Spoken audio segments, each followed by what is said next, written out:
Tessa in South Korea. Tessa, you're live with Eric and V. Hey. Hello. Hi. So I've been watching the show for maybe like a month now. But basically, long story short, my mom is afraid, absolutely terrified of not being spiritual. Okay. Why?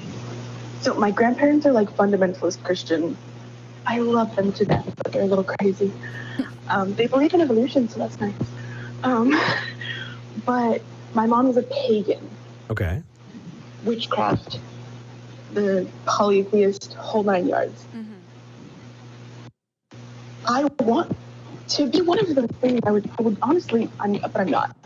I don't believe in a God. I love studying theology, but I don't believe in any of it because I've studied it to the point that I don't believe in it. Right.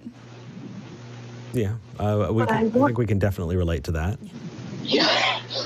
So my mom is terrified of not being spiritual. She's terrified of me specifically not being spiritual because I'm like technically, out of her 3 kids, quote unquote, the most spiritual. So like when I was like, oh yeah, I really like watching this atheist show, she's like, oh my God, you're not an atheist though. That was her reaction. And I'm like, wait, well, I am. What's funny is we've talked about it on the show plenty of times that so many people who don't grow up religious look at it and they go, well, what's the problem with saying atheist? But those of us who did grow up in religious environments, we know that when you say atheist, does it just mean you don't believe? Oh, no, never. No, it means I'm in league with the enemy. It means that I'm actively working to hurt you or to destroy things. I remember at bake sales praying that the enemy won't ruin things, as if we're sitting there plotting to destroy a bake sale, as if we're doing these grotesque rituals because that's what the other side means. No. And that's why when people call and ask for advice about coming out, we say, hey, first start with the affirmation. I still love you. I still want to have that relationship with you.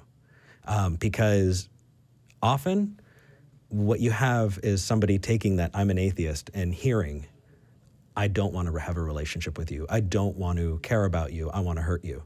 And so starting with that affirmation is definitely a good way to circumvent that. It sounds like your mom has a lot of baggage connected to the word atheist. Oh, you don't even know. But what if instead of saying atheist, what if you just said don't believe? See, that's an interesting point because I could literally join any religion and she wouldn't care. Mm-hmm. Mm-hmm. It would be fine as long as it's a religion, a spirituality, something that's like a higher power or magic or something that's not just humans. Yeah, it's the reason why I couldn't join a Masonic lodge in my early 20s. They say you have to believe in something. I think that's a really good, if your mom is interested in that conversation, a really good launching point to say, well, if somebody doesn't believe, if you value spirituality, what is it about spirituality that you value? What is it that you think is needed and warranted and wanted? And because I think once you start to actually face those barriers instead of working around them and not looking at them, you can find that they're a whole lot flimsier than you thought they were. Yeah. Well, so I came, I'm in South Korea now. I'm from Florida. Well, I'm from Texas originally, but I don't talk about that. But my mom lives in Florida. She has a whole group of witches around her. And so I kind of lived in that for a while. I came here. Now I'm surrounded by fundamentalist Christians, but I also don't like that. Mm-hmm. But for the first time, I'm away from my family, so I'm kind of figuring out what I believe by myself, even though I'm an adult. I've been an adult for 5 years. But this is the first time I've been this far. Mm-hmm. Yeah. Well, completely apart. Yeah.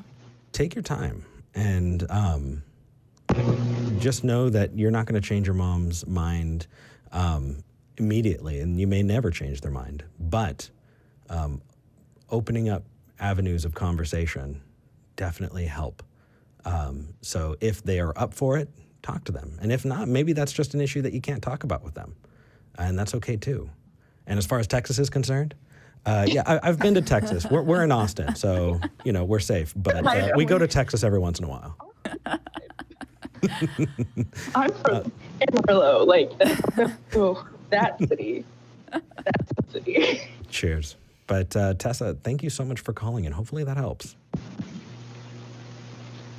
Okay, thank you. Thank you. Thank you. Have a good day. You too. I remember, it really does help to be by yourself and away from everything that you grow up in when you're trying to think about these things and figure this out. Honestly, I think being by myself is still probably much scarier.